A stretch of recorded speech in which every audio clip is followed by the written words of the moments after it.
Hello, my loves, and welcome to this brief interlude in Our Lives in Horror.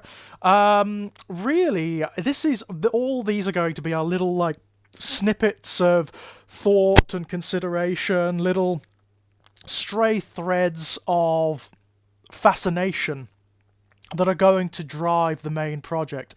If you head over to gingernutsofhorror.com, which I'm going to leave links to down below, you'll find my introductory essays and articles in this project, which are my introductory or inaugural essays they're a three-part series of essays which explore how, from my own perspective, why I got into horror. What was it about my formative influences that made horror such a fascinating subject, and just dark subjects in general fascinating to me?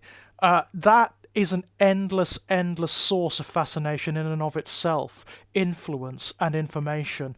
What is it about our experiences and what we're exposed to that shapes the nature of our minds, that shapes the topography of our imaginations, and in turn provides the fodder for what it eventually puts out, for what bubbles away in the subconscious? I mean, there's so much there. It's not just obviously media and influence. All media, fiction, art and whatnot provides is the language, it provides the imagery. It's the experience, it's the emotional experiences, the traumas, the revelations that we experience as we grow up that inform what we will eventually become, that feed into that endlessly bubbling cauldron of the subconscious, which then erupts up in very particular expressions, often in times of duress or trauma, or for those of us who operate creatively when we are creating our art, when we are writing, when we are painting, when we are doing something creative. We tend to harness that resource. We sort of dive into it. I think it was probably Clive Barker. It almost certainly was, because it always is, right? Clive Barker said at one point of himself that he's fairly certain that membrane that most people have between the conscious and the subconscious is, for him, full of holes. It's permeable, or it doesn't even exist. It was damaged at some point. And I think that's also true of me, and that may be true of me because of my exposure to Clive Barker's work, ironically, in part anyway. I don't really have much separation between my conscious and my subconscious. In fact, one of the things the articles go into are my early experiences when I would find it, and still do to a certain degree, find it very difficult to separate the imaginative from the actual. I have a real problem with magical thinking, which is my mind and my imagination sees patterns everywhere. It sees significance, it sees patterns and omens and prophecies and sort of art in the world, poetry in reality, which I know is not there. The intellectual part of me, the sort of analytical part, knows that it's not there and it's something that I'm imposing on the world. But it sees it nevertheless. It perceives things that are definitely not there, but which could become, without being kept in check, the source of delusion, of superstition, and of any number of things. It's the part of me that is not only attuned to art, but attuned to magic.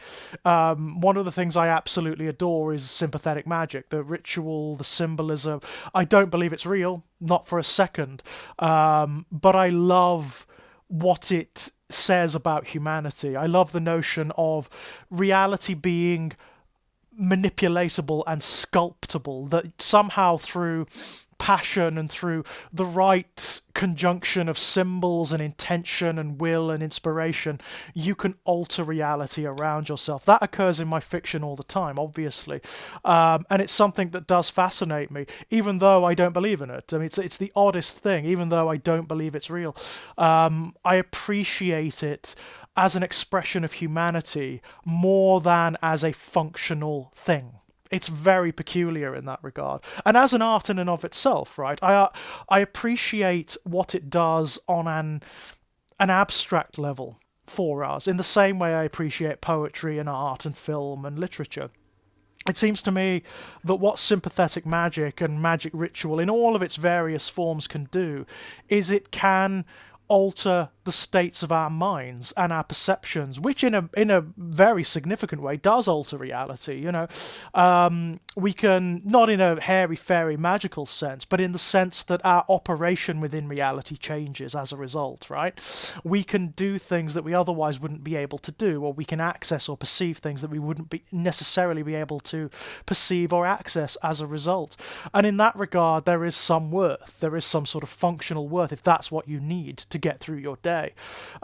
Personally, I don't care about functional worth in this regard. I care about the abstract significance of these things, though, the artistry of them. And art is its own argument. Beauty is its own argument. Pleasure is its own argument. You don't need anything else. You don't need to, as British people very often do, as the UK culturally and historically so often has to do, it has to justify pleasure. It has to justify aesthetic response, which is the most, it has to make it functional. Oh, well, this has worth because it does this.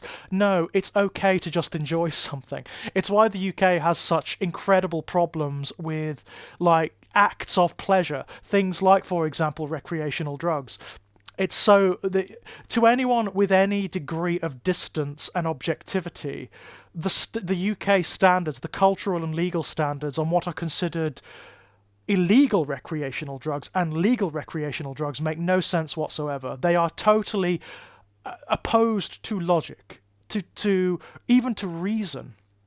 There is no reason, for example, there is no logical reason why marijuana isn't perfectly legal and why you can't go and get it at your local chemist. Not while nicotine is legal and alcohol. There's no comparison there. It's the most bizarre thing. MDMA, ecstasy, in the 1990s when I was growing up, there was this incredible demonization of MDMA, of ecstasy. There were these stories about, oh, if you take one pill, you're likely to die, which is garbage. It's absolute garbage. Yes, it's possible if that pill is cut with something, like, I don't know, some chemical, or if you have an underlying condition, but those are both arguments for making it legal. Those are both arguments for why it should be produced and subject to safety standards, and people should be given proper medical advice when they're taking it, or if they should take it, right? It's the most bizarre thing. It's a UK problem. It's the status of homosexuality in the UK, which is a bizarre one. I mean, in some ways, it's a million times better than in many countries. In others, it's not. It's very, very, very much not. There is one of the core issues that UK culture has with homosexuality is that homosexual sex itself is viewed as something that occurs exclusively for pleasure. It's not for procreation. And it's the most bizarre thing, because most heterosexual sex also occurs for pleasure and not for procreation. We know that procreation is kind of a byproduct of sexual intercourse and sexual encounters. But because homosexual same-sex encounters have this bizarre stigma of being for pleasure exclusively, that is a judgment on that becomes extenuated into a judgment on homosexuality itself. It's the most bizarre thing, because there is this puritanical base, this history of puritanism in the UK that has not gone away. It still very much lingers, even though our language has changed. And the way we market it has changed. You're seeing it now with the anti-trans movement as well. I mean, one of the most interesting elements of the anti-trans movement that it remains unspoken is the puritanism of it. They are the new Puritans. They're the new conservatives. It's this notion that trans people are somehow insincere in identifying as trans, or that somehow it's the one thing you'll often hear is that it's a fetish, that it's something that occurs exclusively on for pleasure, or for in a prurient sense. And the only argument there is, well, so fucking what?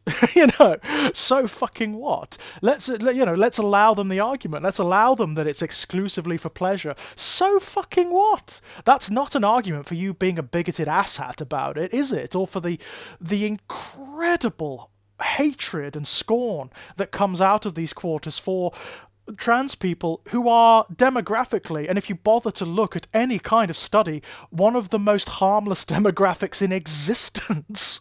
You know, it's the most amazing thing. The most amazing thing.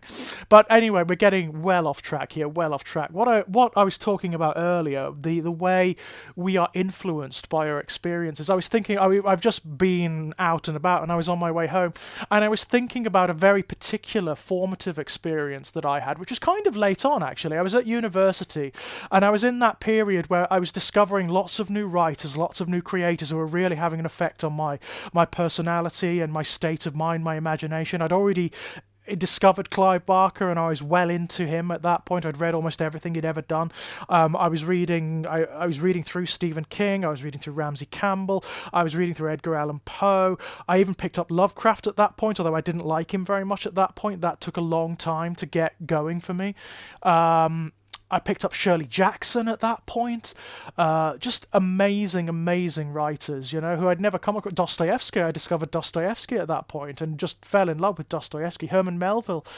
Blake, for fuck's sake, Blake. I fell in love with Blake and the Romantics. When I discovered Blake and the Romantics, I found a movement and an ethos that, although it has problems like any movement, any ethos, any set of principles, is as close to defining or exploring my own sense of metaphysics as anything I've ever come across, you know? And that was an amazing experience, to understand that there were people from hundreds of years before I was born who were from a culture that's so far removed from mine, who think and perceive in a very similar way, who have the same sort of magical thinking issues with the world that I do. That was an amazing experience. I found Philip Pullman at this time, you know, his Dark Materials.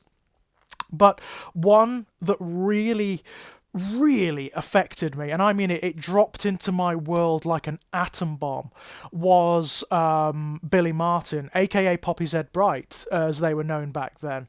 I found Billy Martin's work in this cold little obscure bookstore, this almost book warehouse that I'd gone to with a friend, and it was the kind of bookstore that I loved to bits, and which is largely doesn't exist anymore. Nothing was organized. There were things all over the shelves. You couldn't find anything. Nothing was in order. There were like things in boxes shoved under the shelves that had clearly been there for years. There was an upstairs area that had a cat, and that was so cold. There was an electric heater up there, and it was rimed in frost. And up there in that little frosty upstairs, I saw a book on a shelf that had down the spine in big pink neon letters, Poppy Z. Bright. And I fell in love with the name, for a start. I thought the name was spectacular. And I picked up the book, and it was this book of short stories, a hardback edition of short stories called Self-Made Man. And it was like pennies. It was nothing. So, of course, I bought it. I just bought it, almost on the off chance, you know. I'd never heard of Poppy Z. Bright before. Didn't know what it was, but I loved the look of it. I know, judging a book by its cover, tell you what, it's what we all do. So, yeah. I thought it was wonderful to look at. So I took it home. I took it with me. My friend and I then went to their house, and we spent because it was summer, you know, even though it was freezing upstairs in that place, it was summer. We went outside in his back garden, had some wine, and I sat and read at least the first half of this short story collection. The first short story in it, whose title I can't remember at the time, is from the perspective of a maggot that is eating its way through the mind of a young philosophy student. And it's about the maggot's ruminations on what this young man came to, his learning, his revelations, his experience, which ended very abruptly as the result of an accident, I believe, and which is now just becoming fodder and excrement for a maggot, right? There's a real sumptuous poetic nihilism in these stories, and they consumed me. The writing was and remains exquisite. What really got me, though, was I did not know at the time, but Billy Martin, Poppy Z. Bright, was and is a queer creator, right? Billy Martin is a gay trans man, writing as Poppy Z. Bright at the time, and even at that point, even though I'd obviously read queer creators at that point, even at that point, it didn't strike me that we could so overtly and sincerely explore queer experience in our fiction. It just, for some reason, because of course, if you were born in the 1980s and raised in the 1990s, you're starting to consume, like in the consume material throughout the 80s and the 90s, you are going to be programmed with heteronormativity, like right down to the wire. You were not going to see that much queer content, not knowingly queer, not overtly queer anyway. It was like in the UK in the late 90s when Queer as Folk by Russell T Davies hit the screens. It was a phenomenon. It did things with queer experience that mainstream UK audiences just hadn't seen before. They weren't used to it, and in fact before that would have been demonized as pornography and filth, but which changed things. It sincerely changed the status quo, and that's what this was like for me. It showed me that we could be this overt. We could write about our sexual experiences, we could write about our emotional experiences, we could write about being outcast and queer in such a deliberate and specific way and have it work. It could get out there, and that changed everything for me. That really, really started me down the road of writing properly queer fiction. Unabashedly queer, in fact. When before I would really hum and ha about like if there were queer characters, I would like, well, can I get away with this? Is this, you know, if these characters have sex or whatnot, is that and it's, you know, it's deliberately and specifically queer. Will that fly? Will that work? That went away once I started consuming Billy's work. It just went away because, of course, after reading Self-Made Man, I went out and bought everything. Everything I could get my hands on. The first thing I read after that was Exquisite Corpse, and you all know, my loves, from my chat with Kit Power, what I thought of that. Exquisite Corpse, again, was this atom bomb. It was something that changed the topography of everything. I went and read Lost Souls. I went and read all of the short story collections that were out there at the time. I purchased everything I could with his name on it, effectively. And it really did for me. It was one of those formative experiences, just by a chance encounter, just by seeing a name that snared my attention on the side of a book in a dingy, cold little bookstore in the middle of nowhere. Changed everything. And it's that fascinates me. That experience that fascinates me, that confluence that fascinates me. And again, I'm going into the magical thinking here. It almost feels like what my mind wants to tell me is that it's fated, is that it's poetry. It's like some, I don't know, some god of queer creators out there manipulating us all together, you know, making us part of this grand play that is humanity, you know. That's part of what my mind wants to say, even though it's not true, even though the cynic in me and the skeptic in me says that's bullshit, that's absolute wankery. That's where the stories come from. Part of why I write is exactly this. It's to express that dichotomy between the part of me that says, yes, there's poetry in the universe, yes, there's some grand inspiration behind everything, that the universe is art, and the rest of me that says no, it is not. It is random, it is chemical, it is physical. It is not the product of any kind of inspiration or poetry, and there is no poetry or inspiration acting upon it other than that which we apply to it. It's fascinating to me, and there's a part of me that even wonders why both can't be simultaneously true, given the weirdness of our universe, right? Given how bizarre and contradictory we know it to be. I find that utterly fascinating, and so much of the fiction comes from that. I mean, that's what you get when you read my work. It is this weird confluence of influences, you know? Hopefully, I mean, I sincerely hope that it's also its own thing. It's not just like bits of Barker and bits of Bright and bits of this and bits of that. I hope it expresses something that's sincerely my own at this point. It better bloody do at this point. But yeah, that's what these series are largely going to be.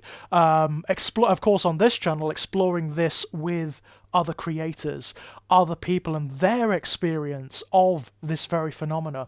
Until next time, my loves, bye-bye.